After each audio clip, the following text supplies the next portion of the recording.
मसला ये है कि हक़ बात और वाज़ेह लफ्ज़ों के साथ में पेश करना।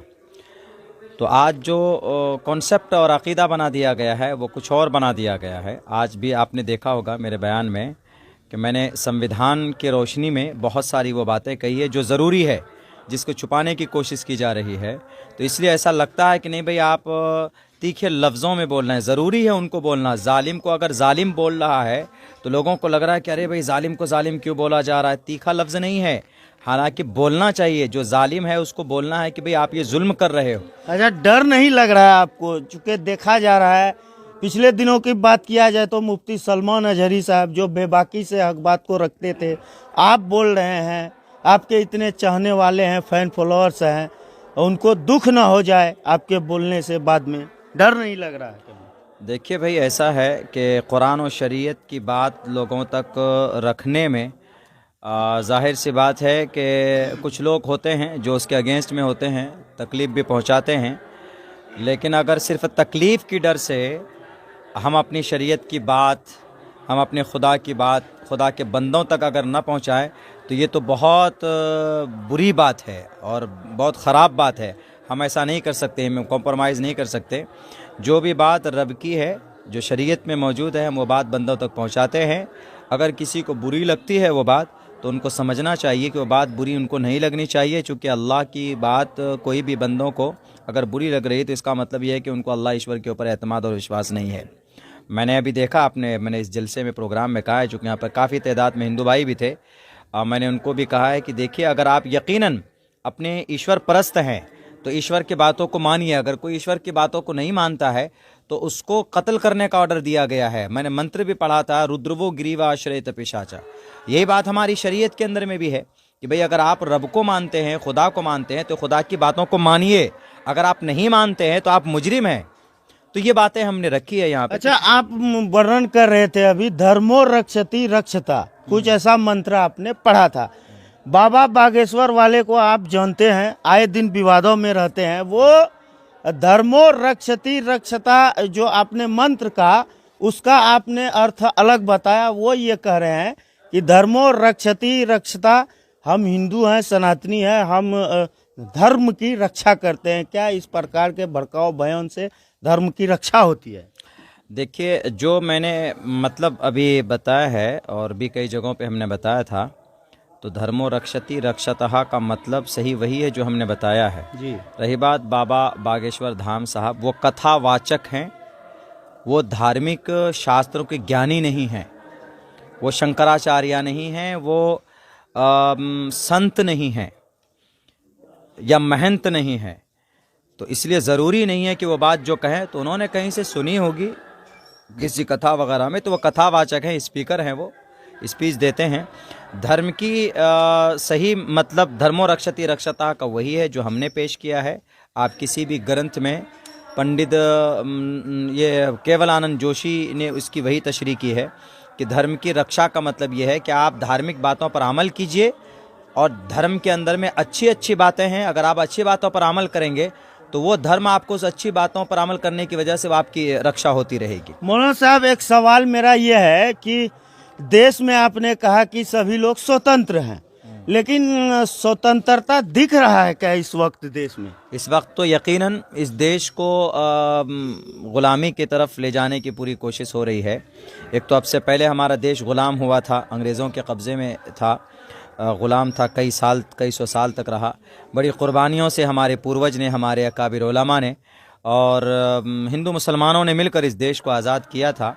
लेकिन आज इस देश को एक अलग धार्मिक ग़ुलामी में और भी बहुत सारी चीज़ों की ग़ुलामी में इसको जकड़ने की कोशिश की जा रही है। इसीलिए इन तमाम बातों का लोगों के सामने मेंशन होना बहुत ज़रूरी है कि भाई हमारे देश के हक़ में ये बहुत नुकसानदेह है, इससे हमारे देश की तरक्की नहीं हो सकती। हालांकि वो मुसलमान जो देश की आज़ादी के लिए अपनी गर्दनों को कटवाए थे, लेकिन आज इसी मुसलमानों को इस देश में आतंकवाद के नज़रिए से कहीं ना कहीं देखा जा रहा है। इस पर आपका क्या विचार है? ये तो रोज़े रोशन के तरह आया है कि भाई इस देश को आज़ाद कराने में सबसे ज़्यादा किनकी कुर्बानी रही है। आज वो लोग इस हिस्ट्री को बयान करने की ज़रूरत है, इस इतिहास को लोगों के सामने लाने की ज़रूरत है। और लेकिन आजकल वो लोग विराजमान हैं कुर्सी इख्तिदार पर। कुछ लोग इस हिसाब से बैठे हुए हैं कि वो लोग कहते हैं कि भाई देश के सब कुछ हम ही हैं। हालांकि उनको इतिहास पता होना चाहिए कि भाई टोपी दाढ़ी वालों ने, कलमा पढ़ने वालों ने, मस्जिद मदरसा वालों ने कुर्बानी देकर देश को आज़ाद किया था। उनके अभी बोलने से ऐसा थोड़े ना होगा। इतिहास और तारीख कभी बदलती नहीं है, तो इसलिए दुनिया जानती है। पूरी दुनिया में किसी से भी आप पूछेंगे हिस्ट्री के अंदर में, जो बड़ी बड़ी encyclopedia of history, Indian history encyclopedia जो है, उसमें आप देखेंगे उसमें कितने फ्रीडम फाइटर, स्वतंत्र सेनानी हमारे इस देश के अंदर में जो मुस्लिम हैं, तकरीबन 65,000 सिर्फ मुस्लिम हमारे धार्मिक स्पिरिचुअल जो थे गाइडर, उन्होंने कुर्बानी देकर इस देश को आज़ाद किया है। तो इनके कहने से कुछ थोड़े ना होगा। तो सबकी बहरकैफ मिली जुली कुर्बानी रही है इस देश को आज़ाद करने में, किसी एक के कहने से नहीं होगा। बल्कि आज ये जो लोग बोल रहे हैं भाई ये देश हमारा है, तो ये लोग तो उस वक्त उनके जो चाहने वाले हैं, उनके पूर्वज ने उस वक्त में तो माफ़ी का बल्कि ग़ुलामी सरेंडर कर दिया था उन्होंने कि भाई हम आपकी ग़ुलामी करेंगे, हमें माफ़ कर दीजिए, हमें जेल में मत डालिए। उन्हीं के वंशज हैं जो इस तरह की बातें करते हैं। बाकी जो बुलडोजर की कार्रवाई को मौलाना अब्दुल्ला सालिम कमर साहब चतुर्वेदी किस नज़रिए से देख रहे हैं? हालांकि बुलडोजर से सिर्फ मदरसे और मस्जिदें ढाई जा रही है। ये बिल्कुल गलत है, ये असंविधानिक है। अगर आपको बुलडोज़र से ही कार्रवाई करनी है, अगर आप बुलडोज़र को ही इंसाफ समझते हैं, तो फिर अदालतों को ताला लगा दीजिए। जुडिशरी की क्या सिस्टम है? लाखों करोड़ों रुपए खर्च करके लोग LLB क्यों करते हैं? लोग जुडिशरी सिस्टम को क्यों वजूद में लाते हैं? उसको क्यों स्टेबल करते हैं? तो इसीलिए ये तो खैर तानाशाही है और फिर ये एक तरफा कानूनी कार्रवाई है। अभी देखा आपने वहाँ हल्द्वानी के अंदर में जी, हल्द्वानी के अंदर में जब 14 फरवरी को हियरिंग होना है हाई कोर्ट में, तो हियरिंग होना है, अभी कोर्ट में मैटर चल रहा है। तो जब कोर्ट में कोई चीज़ प्रोसेस में हो तो उसको किसी के हक में नहीं वो कर सकते हम। लेकिन वहाँ पर वहाँ की DM मोहतरमा ने पूरे लाव लश्कर ले जाकर के बुलडोज कर दिया, उस मस्जिद को भी शहीद कर दिया, उस मदरसे को शहीद कर दिया। तो इसका मतलब है कि खुली दादागिरी है, कोर्ट कुछ नहीं है। कोर्ट ने कहा कि भाई ठीक है, हम हियरिंग करेंगे, सुनेंगे। कोर्ट का फैसला आता, जब फैसला आता तो उसके बाद में कोई कार्रवाई करते। आप फैसला आने से पहले जाते हैं, अपनी ऊपर से आदेश आता है आपके खुदाओं का, आप बुलडोज़र वाला वो एक्शन में आकर के वहाँ तोड़ देते हैं। तो ये तो गलत है, नहीं असंवैधानिक है, पूरी दुनिया जानती है। एक सवाल, दो सवाल और मेरा अंतिम सवाल है। एक सवाल ये है, ओवैसी साहब कह रहे हैं कि मुसलमानों का, माइनॉरिटीज़ के लोगों का कोई लीडर नहीं है, कोई रहनुमा नहीं है, क्या कहना है इस पर? बिल्कुल सही बात है कि इस देश के अंदर में जितने भी माइनॉरिटीज़ हैं उनके साथ सौतेला रवैया अख्तियार किया जाता है। सिर्फ मुस्लिम माइनॉरिटी नहीं, और भी हैं, आदिवासी हैं, दलित हैं, पिछड़े तबके के बहुत सारे लोग हैं जिनके साथ में सौतेला रवैया अख्तियार किया जाता है। अगर उनकी कोई क़यादत करने वाला कोई खड़ा भी होता है तो उनको जेल में डाल दिया जाता है। एक उदाहरण है, झारखंड के जो CM साहब हैं उनको जेल में डाल दिया गया। भारत की तारीख में पहली बार ऐसा हुआ है कि एक पावर में एक CM को पकड़कर जेल में डाला गया हो। हालांकि जो जुर्म, जिस एलिगेशन के तहत उनको अंदर डाला गया है, उन्होंने दावा किया है सदन के अंदर में, उन्होंने कहा कि अगर है हिम्मत ED वालों तो हमको पेपर ला करके दिखाओ जिस ज़मीन का आरोप मुझ पर लगा रहे हों। तो क्यों? इसलिए उनको अंदर किया गया कि भाई वो आदिवासी वर्ग से आते हैं, हाँ, वहाँ से लेकर वो यहाँ CM की कुर्सी तक बैठे। तो इन बड़े बड़े जो तुर्रम खां अपने आप को समझते हैं, इनको हजम नहीं हुआ कि अरे वो CM बन गया है, इतने बड़े उस पे चला गया है। तो इसीलिए ये तो हमेशा से ख़त्म करने की कोशिश रही है ना कि जितने भी माइनॉरिटीज़ हैं उनकी आवाज़ बुलंद ना हो, मुसलमानों की भी खुसूसन। जैसे सीमांचल के अंदर में 4-5 लोग हमारे, खैर ये तो धार्मिक प्रोग्राम है हमारा, लेकिन आपने सवाल पूछा तो बता दूं, अभी सीमांचल में 5 लोग हमारे जीत करके, 4 विधायक हमारे जीत करके गए थे।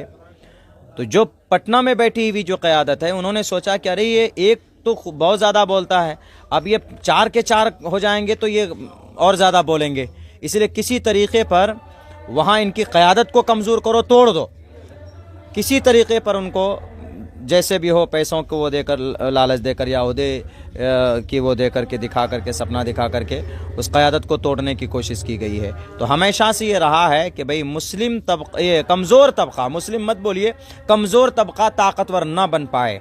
हमेशा से कुछ लोगों की राजनीति ये रही है, लेकिन अब नहीं है। अब कौम जाग रही है, अब बच्चे पढ़ रहे हैं, अब सोशल मीडिया का ज़माना है, अब सब कुछ दिख रहा है कि भाई कौन किसके फेवर में है। अच्छा, अररिया के लोग अब क्या उम्मीद लगाए? मौलाना साहब राजनीति में अपने कदम रख रहे हैं क्या? भाई राजनीति में मौलाना साहब हम क्या, राजनीति में तो हमारे राजनीति का सही मतलब और सही राजनीति अगर कोई कर सकता है तो एक आलिम दीन ही कर सकता है। तो और इससे कोई क्या समझे कि आप AIM की टिकट से अररिया से लड़ रहे हैं चुनाव? भाई मैं इस वक्त मुंसलिक हूँ AIMIM से। अगर जरूरत पड़ी, महसूस हुई, पार्टी का फैसला होगा, वो तो इलेक्शन का वक्त है। और वैसी साहब से कुछ बात हुई है ये तो बात की क्या बात है भाई, वो हमारे पार्टी का आला कमान है। टिकट के मुतालिक? टिकट के मुतालिक जो बातें भी है वो इलेक्शन के टाइम में होगा। ऊपर से फैसला होगा कि भाई किसको कहाँ लड़ना है, कहाँ पार्टी को कैंडिडेट खड़ा करना है, तो वो तो वक्त बताएगा। अभी तो कोई ऐसा माहौल है नहीं इलेक्शन का, इसीलिए अभी कुछ कहना तो जल्दी होगी ना, इसीलिए। बाकी बात, मेरे साथ मौलाना अब्दुल्ला सालिम कमर चतुर्वेदी साहब थे। इन्होंने मुझे समय दिया, इसके लिए बहुत बहुत शुक्रिया। वीडियो को देखने के लिए तमाम दोस्तों का बहुत बहुत धन्यवाद, आभार, शुक्रिया, शुभकामनाएं। जय हिंद।